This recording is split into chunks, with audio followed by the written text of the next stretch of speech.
How to set up Apple Cash Family for child account on iPhone or iPad. Hi everyone, it's Sophia to assist you today. Without any delay, let's jump right in.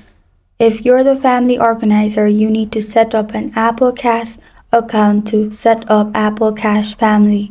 Use the same Apple account that you used to set up family sharing.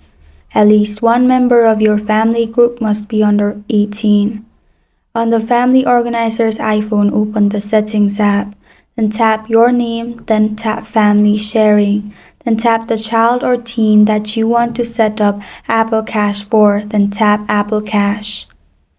After that, simply go to Set up an allowance. In Apple Cash Family, the family organizer or anyone over the age of 13 can set up a recurring payment for a child in family. On your phone, open the Wallet app and tap your Apple Cash card. Tap the More button, then tap Apple Cash Family. After that, tap the name of the family members.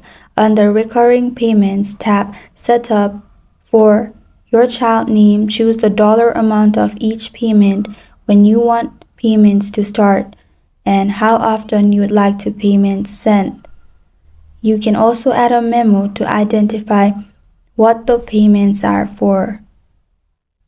You simply find this kind of screen set up for your child name, and that's how you set up Apple Cash Family for child account on iPhone or iPad. Thank you for joining me today. If this video helps you out, please leave a like and subscribe for more. Got a question or want to suggest a topic? Comment below. I am Sophia signing off. Until next time.